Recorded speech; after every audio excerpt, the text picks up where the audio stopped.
A inteligência do século.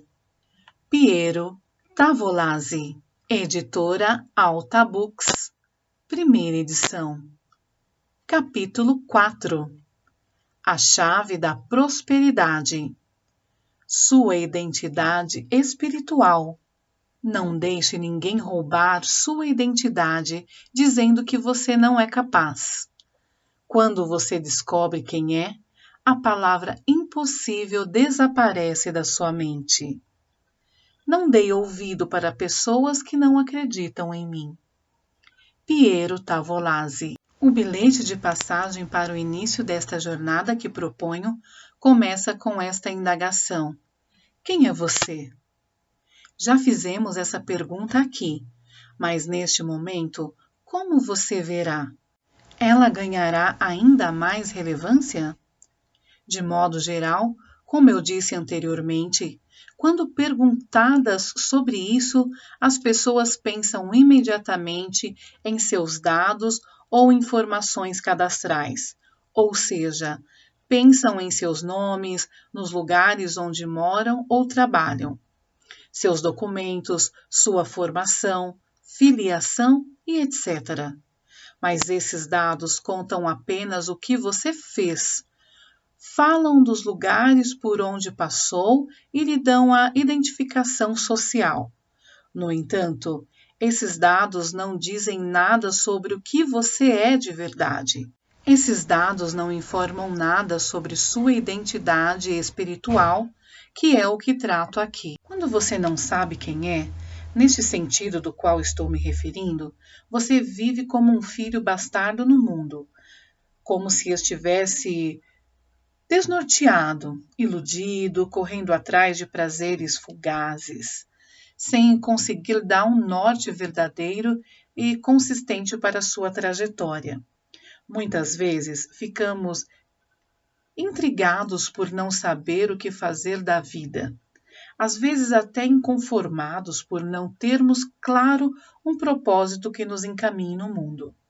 Quando as pessoas se dão conta disso, quer dizer, quando percebem essa falta de propósito, passam a buscar razões para viver, lançando-se em projetos que pouco ou nada têm a ver com elas, acreditando assim que o problema todo está nisso, em encontrar alguma coisa para fazer.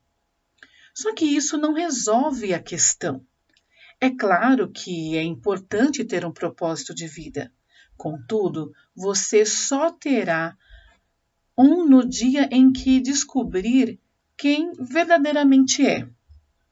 Quando as pessoas sabem quem elas são, conseguem ativar seu verdadeiro dom e potencializá-lo para cumprir e viver sua missão aqui na Terra.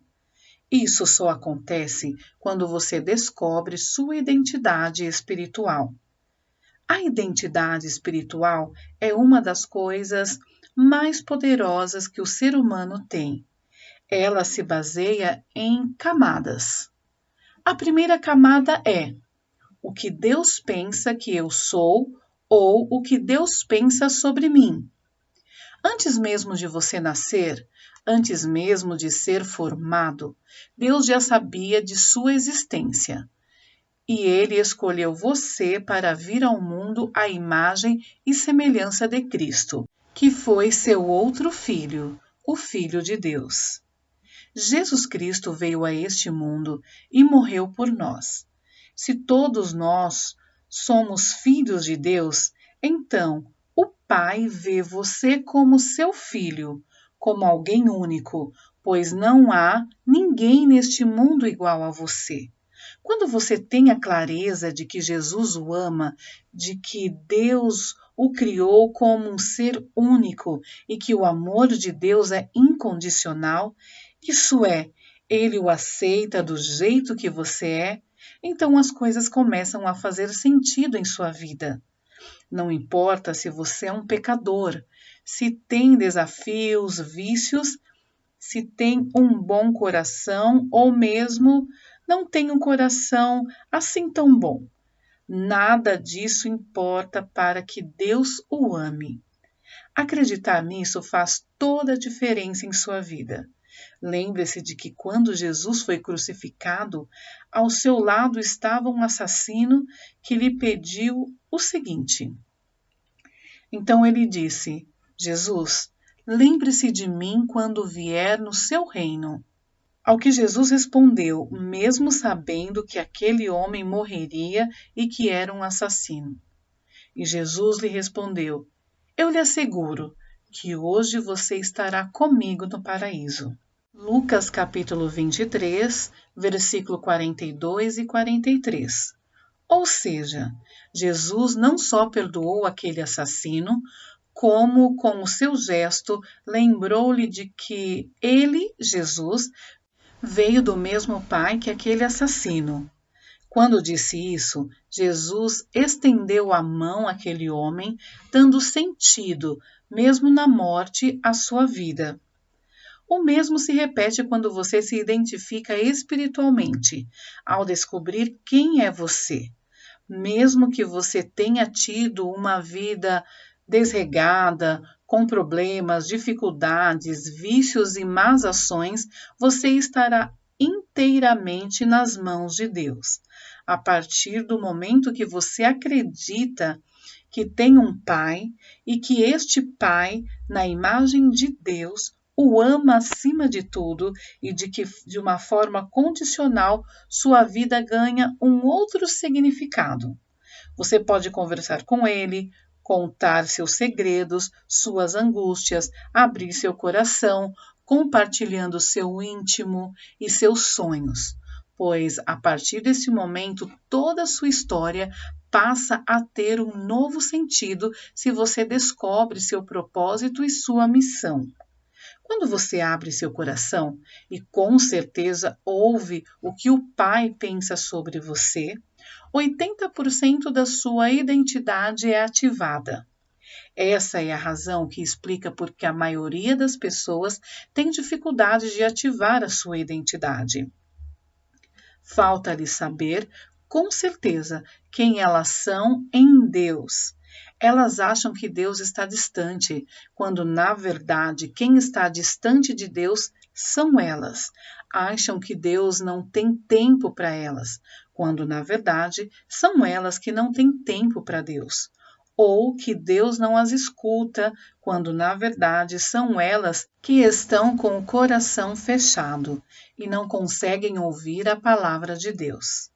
Quando você descobre com clareza de que Deus o ama, que está preocupado com você, que Ele cuida de você e está ao seu lado, todos os caminhos se abrem, mas a decisão sempre será sua, pois Deus deu a você o livre-arbítrio.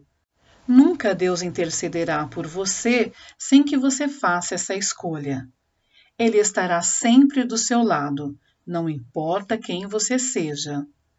Se pedir e desejar estar em seu colo ou caminhar com os pés dele sobre os seus, Deus o ouvirá.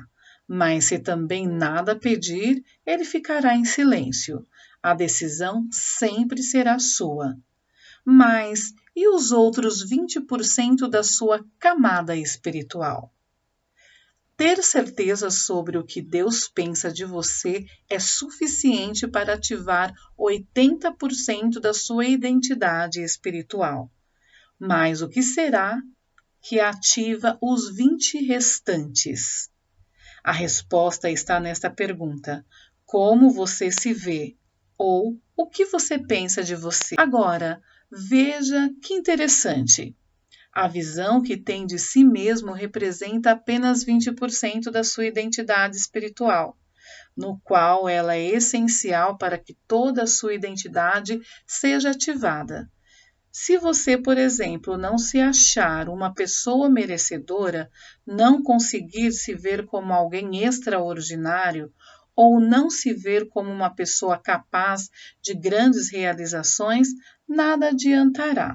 Se você for uma pessoa tímida, se não acreditar em si mesmo, ou se ao se olhar no espelho se sentir derrotado, porque você acha que terá resultados diferentes que você mesmo está pensando? Assim como tu pensas na sua alma, assim tu serás. Provérbios capítulo 23, versículo 7.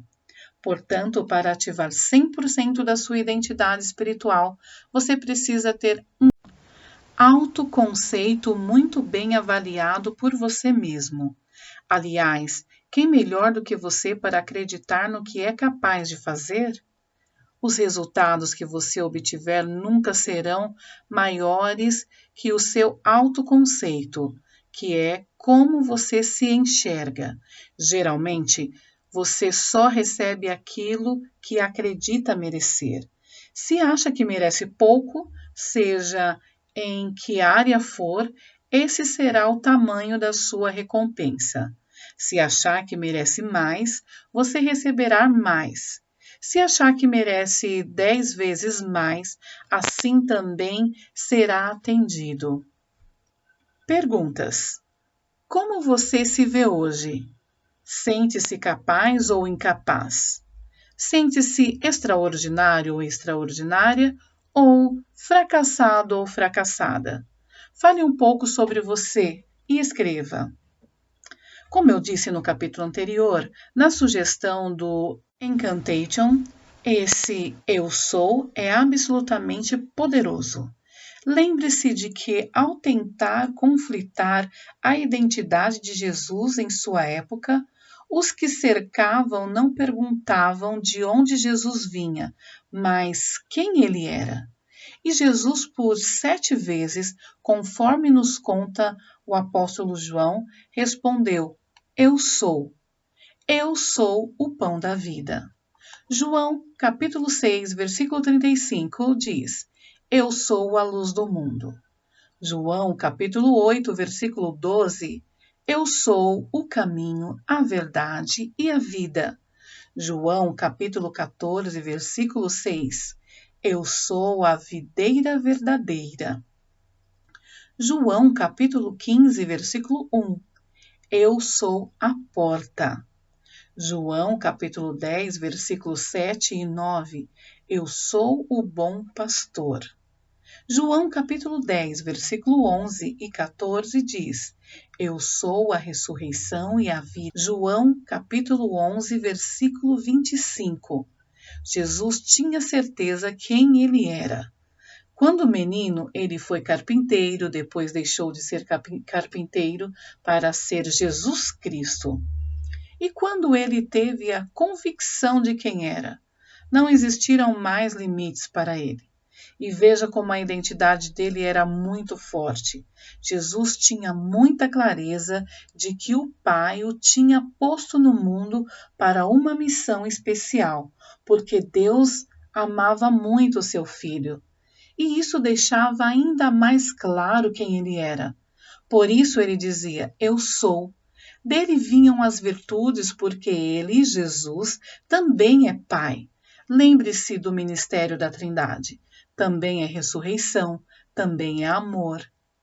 Como expliquei no início do nosso livro, o método SOU é composto por 7 pilares, acompanhando assim a mesma simbologia do Eu sou de Jesus, representando sua totalidade.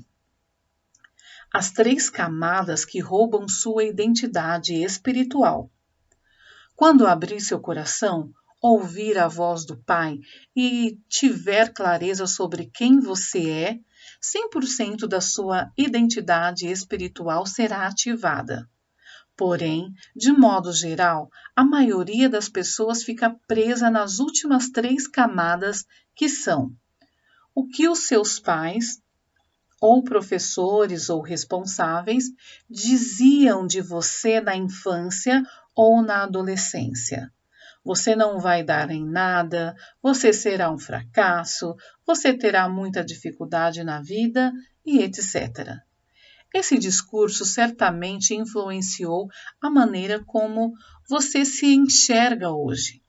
O que é libertador agora, nesse ponto, é que você tem uma aprovação de Deus, o que Deus pensa de você, e consegue se aceitar acreditando ser merecedor.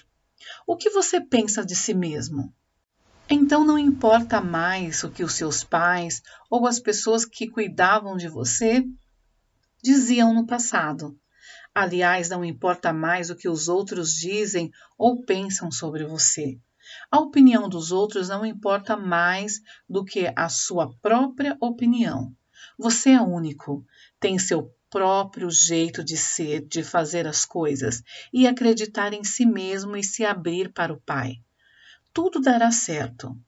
O que os seus pais falavam sobre você ou o que as pessoas diziam já não determina mais quem você é ou quem será. Não é isso que determina a sua identidade. Você não depende de ninguém para ser muito melhor do que é.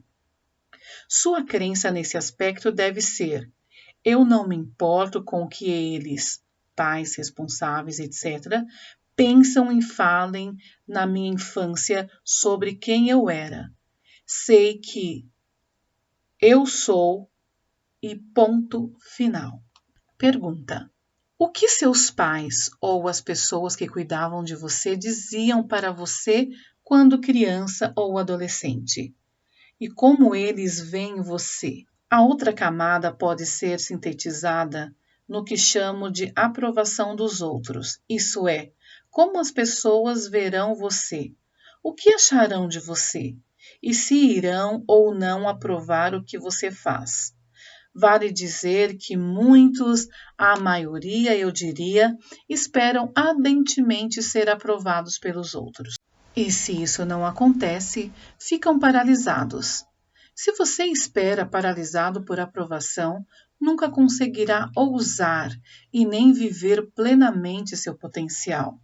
O que vale observar aqui é que você aguarda pela aprovação dos outros, nunca vai conseguir fazer nada, porque o homem não tem o poder de aprovar ninguém.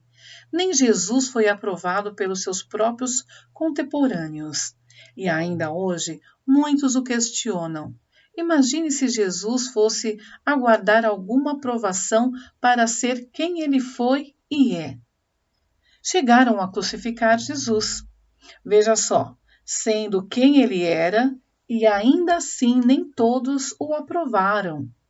Se você for esperar pela aprovação da maioria para governar e reinar sua vida, exercendo seu papel de liderança, você nunca vai chegar a lugar algum. O que as pessoas pensam ou o que seus amigos acham de você não importa. Como eu disse anteriormente, você não precisa da aprovação do homem, porque você já tem a aprovação de Deus. Se você não ativar sua identidade espiritual, você fica preso na camada do mundo à sua volta, girando em torno do que os outros dizem, pensam ou falam de você, como um parafuso espanado. Você aguarda aprovação, aguarda ser incluído, aguarda até ter alguma significância para eles, veja só.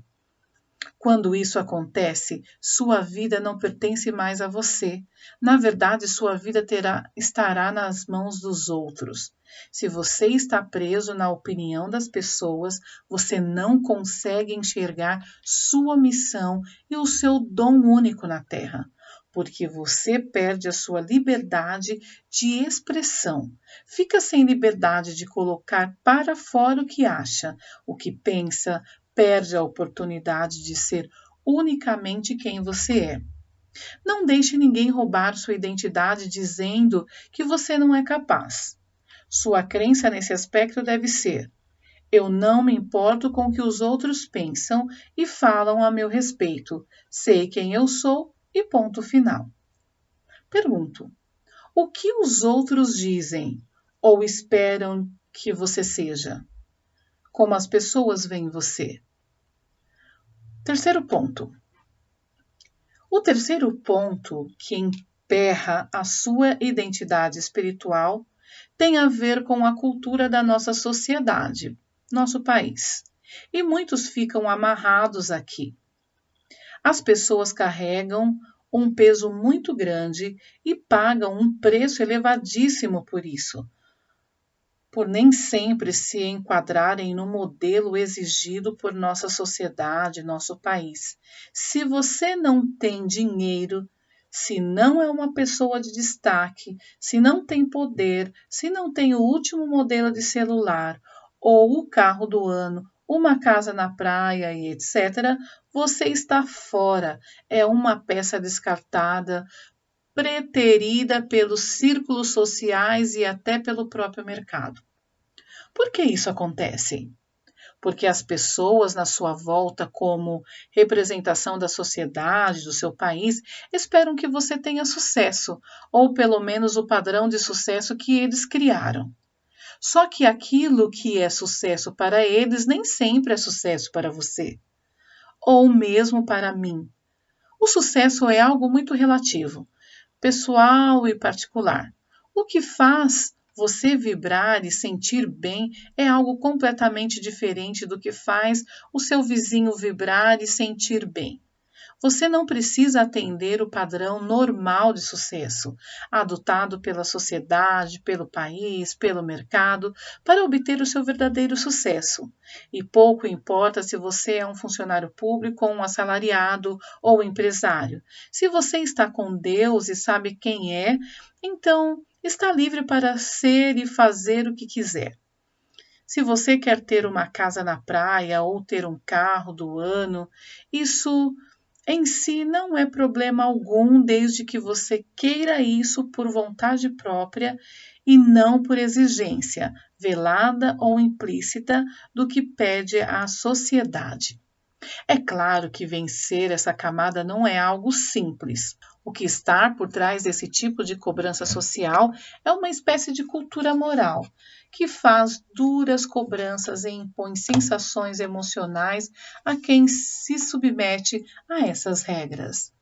O mecanismo é tão perverso que muitas vezes a pessoa não percebe que está sendo induzida a tomar decisões que atendem muito mais aos apelos do país, da sua sociedade, que das suas próprias necessidades. Exige-se que você seja e haja como um modelo ideal para esta sociedade, mas isso quase nunca corresponde ao que você é e deseja fazer. Sua crença nesse aspecto deve ser: eu não me importo com o que a cultura do meu país impõe para a sociedade. Sei quem sou e ponto final. Pergunto: o que a sociedade cobra ou exige que você seja? Como o país o enxerga? Torno a repetir: nada disso importa. O que pensava seus pais, seus amigos, o país ou a sociedade, nada disso deveria interferir em sua vida. O que conta, o que faz a diferença é o que Deus pensa de você e o que você pensa de si mesmo. Quando você deixa de se importar com as outras pessoas e as outras camadas e concentra-se no essencial, naquilo que Deus pensa e no que você mesmo acredita, você se liberta. Nunca é demais reforçar que você não precisa da aprovação de ninguém, não precisa ser aceito por ninguém e muito menos ser notado por ninguém.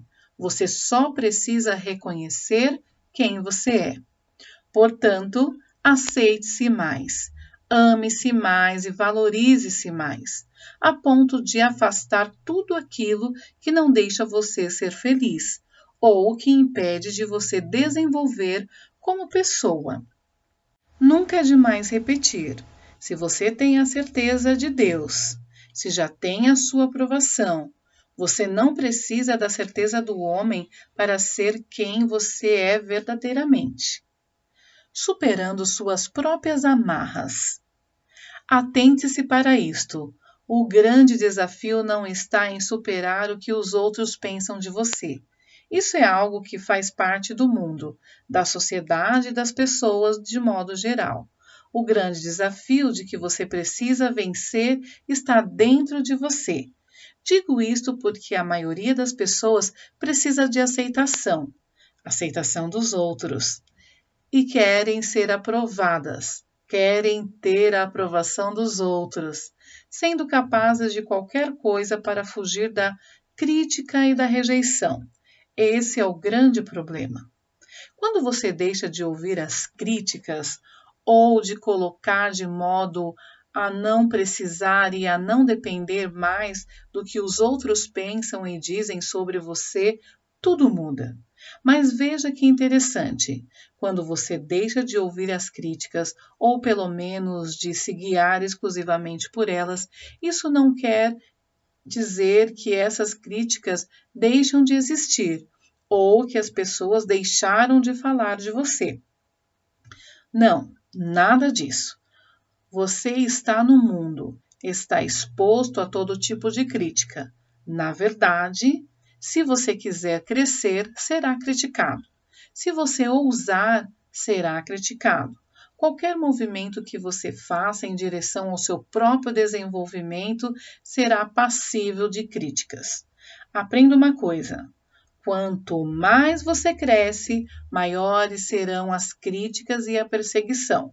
Só é criticado quem chama atenção e quem é visto. E não há problema nisso. Faz parte da vida. As pessoas só se complicam quando você, por querer ser aceito, abre mão do seu próprio desenvolvimento e deixa as críticas tomarem conta da sua vida. Então você se entrega e se engessa totalmente, não consegue cumprir o seu propósito e não sai do lugar. A crítica sempre vai fazer parte de quem está disposto a crescer e a evoluir. Eu já aprendi que quando vem uma grande crítica ou uma grande perseguição, isso é sinal de que estou no caminho certo e estou chamando a atenção. Pego o lado bom disso e potencializo a um nível 10 vezes maior. Aprendi a usar isso como um combustível que me ajuda a atingir o meu alvo em vez de me deixar paralisado. Preste atenção, vou ensinar 7 coisas que vão lhe deixar ainda mais forte. 1. Seu adversário é seu maior combustível, logo ele é seu aliado. 2. Se ninguém odeia o que você está fazendo, então ninguém sabe o que você está fazendo. 3. Não dou ouvido às pessoas que não acreditam em mim. 4. A aprovação dos outros não me torna melhor, assim como a desaprovação deles não me torna pior. 5. Deus quer que você seja multimilionário. 6. Não invejo, muito pelo contrário, eu abençoo o outro porque sou inspirado por ele. 7. Percebi que meu maior inimigo era eu mesmo. Todos temos, dentro de nós, a possibilidade de sermos cordeiro e leão. Isso acontece simultaneamente dentro de uma mesma camada. Só que algumas pessoas não chegam a despertar o verdadeiro leão que existe dentro dela e acabam sendo cordeiro o tempo todo. Se você age e pensa como um cordeiro a vida inteira, você terá engolido todos os dias na maioria das vezes. Significa que a sociedade vai passar por cima de você, assim como seus amigos e as pessoas com que convive irão ditar como deve ser a sua vida, o que você deve fazer e como deve se comportar. Quando você é cordeiro, você nunca vai à caça porque você é sempre caçado. Isso não quer dizer que você não deve ser cordeiro. Quando você estiver servindo, quando estiver cuidando, quando estiver protegendo, então você deve agir como um cordeiro. Mas no dia a dia, quando você está caçando, quando está provendo a sua casa, a sua família, você precisa ter o instinto do leão. Quando toda a sua identidade está ativada, você está no controle. Existem vários caminhos para ativar isso, mas o mais próximo e acessível é a oração. É pela oração que você deve se conectar, especialmente naquilo que está definido no método Soul como ligação direta. Quanto mais você está na presença de Deus, quanto mais o buscar, mais a velha criatura deixará o seu corpo e a nova criatura irá habitá-lo com todas as virtudes do Espírito. Abra sua boca e entregue o seu coração, dizendo: Eis-me aqui, Senhor. inteligência espiritual para relacionamentos. A chave para uma vida plena está na arte de manter relacionamentos. Jesus, por exemplo, foi o mestre em relacionamentos. Ele se relaciona com prostitutas, com enfermos, com endemoniados, com traidores, com seus discípulos, com os sacerdotes, com os homens do poder, com o mais simples, com todos os que dele se aproximam. E em todos esses relacionamentos, Jesus conseguia ver e valorizar o lado bom das pessoas, aceitando-as como eram, sem criticá-las e sem dar-lhes as costas. Será que você consegue agir assim como Jesus? Acredito que o ápice da espiritualidade está em você aprender a se relacionar com todas as pessoas como Jesus se relacionava. E isso não é difícil se você compreende que aqui, onde está agora, você é um pequeno Cristo na Terra. Isso mesmo, se você é um Cristo na Terra, sua missão é amar, respeitar e servir todo aquele ser humano que passar pelo seu caminho como o próprio Jesus fez, com toda a sua bondade, divindade e poder. Para fazer isso, você precisa então aprender a se relacionar. 1. Primeiro com Deus, vide método SOU. 2. Com você mesmo, acreditando em si mesmo e aceitando-se. 3. Com as pessoas, com todos os que cruzarem o seu caminho. 4. Com aquele ou aquela a quem ama, no âmbito conjugal e familiar. 5. Com seus pais, honrando-os e perdoando-os. E 6.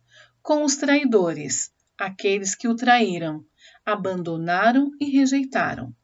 Quando falamos há pouco sobre não ouvir ou não dar importância ao que as pessoas dizem ou pensam sobre você, a ideia sugerida é que você retire dessas relações aquilo que te impede, aquilo que impede de você caminhar ou ousar de buscar o seu propósito e substitua esses laços apodrecidos por relações saudáveis, honestas, amorosas, sem medos e amarras. Na relação com Deus, você precisa aplicar de forma rotineira o método SOU, entregando a sua vida completamente a Ele, a Deus Pai. No mais, Ele tudo fará, tal como expliquei no capítulo 2. Na relação consigo mesmo, você deve enfatizar a crença nas suas potencialidades e aceitar-se como é, dispondo-se a buscar novos patamares e desenvolvimento, como escrevi acima. Nas relações com as pessoas que passam por sua vida, você precisa agir como o próprio Jesus agiu. Lembre-se de que ele se relacionou com Judas, que o traiu. Se relacionou com Pedro, que o negou. Se relacionou com João, seu amigo mais íntimo. Se relacionou com José de Arimateia, seu amigo anjo, que lhe deu o túmulo e que lhe foi enterrado. Em sua trajetória, você encontrará diversos tipos de amigos, entre eles o amigo mercenário, o amigo que vai lhe trair, o amigo que vai negar quem você é, o amigo anjo, que aparece do nada e se dispõe a ajudá-lo, assim como o amigo íntimo, que está sempre ao seu lado. Não pede nunca nada e com o qual você pode sempre contar. Não cabe a você julgar quem é bom ou quem é mau. Não era assim que Jesus agia? Cada uma dessas pessoas tem um lado bom. Jesus sabia identificar isso, simplesmente porque estava aberto para compreendê-las. Em sua jornada, Jesus não excluía ninguém, muito pelo contrário. Jesus amou incondicionalmente a todos, pois Jesus é amor.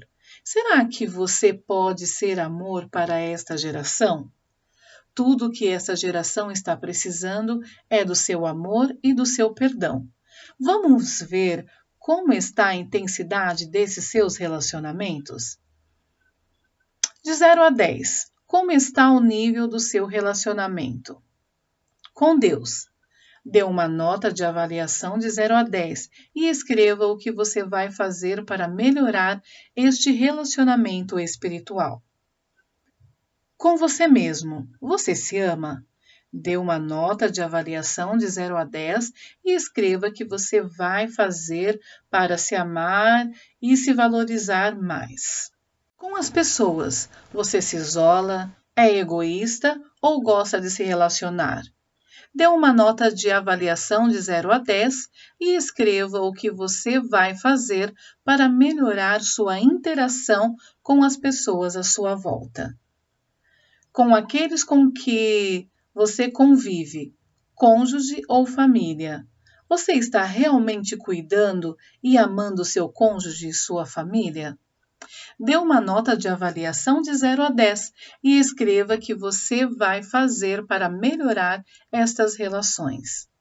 Com seus pais, você tem honrado, amado e perdoado seus pais? Lembre-se de que foram eles que lhe deram a vida. Dê uma nota de avaliação de 0 a 10 e escreva o que você vai fazer para melhorar a relação com os seus pais.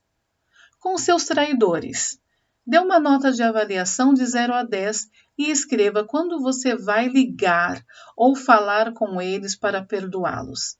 É importante lembrar aqui que a falta de perdão o impede de acessar o mundo espiritual e o seu coração fica preso, de modo que você vai morrendo aos poucos a cada dia.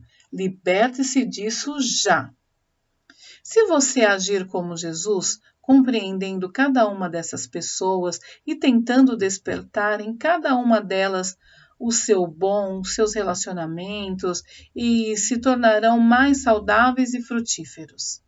Na relação com seu cônjuge, sua esposa, ou seu marido, ou seu companheiro, a mesma atenção é necessária. É com essa pessoa que você divide o seu amor conjugal. Você precisa abrir espaço para compartilhar esse relacionamento de tal forma que possa caber nele tanto os seus desejos quanto a sua outra pessoa, quanto o da outra pessoa. A relação precisa ser respeitosa em todos os âmbitos, permitindo que vocês caminhem juntos. Afinal, por que outra razão você aceitaria esse relacionamento? Se casar com a pessoa que ama. Lembre-se, os filhos, mais cedo ou mais tarde, vão partir para o mundo e só vai restar o marido e a esposa na casa. Então, cuide dessa relação como uma joia mais preciosa da sua vida. Por fim, a relação com seus pais também é uma boa relação de amor, e isso presume o perdão. Não importa o que aconteceu no passado, seus pais, à maneira deles, sempre quiseram o melhor para você. Talvez eles tenham errado, talvez eles não tivessem as condições necessárias para proporcionar a você uma educação melhor.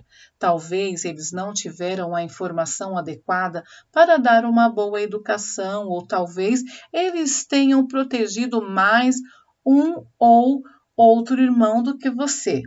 E isso fez com que você se sentisse abandonado ou rejeitado.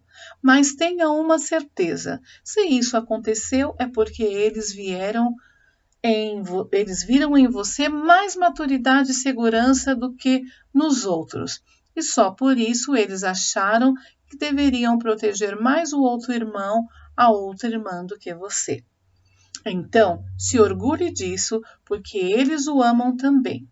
O que conta hoje é o resgate ou a reconstrução dessa relação, de modo que você os acompanhe, você os compreenda e os aceite como são, abrindo espaço na relação de vocês para que o melhor deles prevaleça. Se preciso for, perdoe-os. Se preciso for, chore. Se preciso for, abrace-os, beije-os. Mas, atenção, não deixe isso para depois, faça-o já. A palavra-chave nesse momento é reconciliação. Passou pelo mundo um homem que foi de todos os mais excluídos, o mais rejeitado e o mais injustiçado, e por fim foi crucificado. E apesar disso tudo, ele morreu por nós e continuou a amar a cada um de nós. Se agir como ele agia, você vai ter muita paz em sua vida e terá o coração limpo. Quando Jesus lavou os pés de Judas, ele fez por si mesmo e por nós. Ele nos ensinou que, por pior que fosse essa pessoa, e Jesus sabia que Judas o trairia, ela também merecia seu perdão. Ali, quando ele estava lavando os pés de Judas, Jesus estava dando uma aula de sabedoria e nos ensinou duas coisas. Preste atenção nisso. O primeiro ensinamento: sobre tudo o que deve guardar, guarda o teu coração, porque dele procede as fontes da vida. Jesus sabia que ele sentia tristeza, raiva, ira, rancor ou ódio de Judas. Ele, Jesus, estaria matando a fonte da vida, isto é, seu coração. E só por isso ele lavou os pés de Judas, perdoou-o e amou. Você seria capaz de fazer isso? O traidor morre com seu próprio veneno.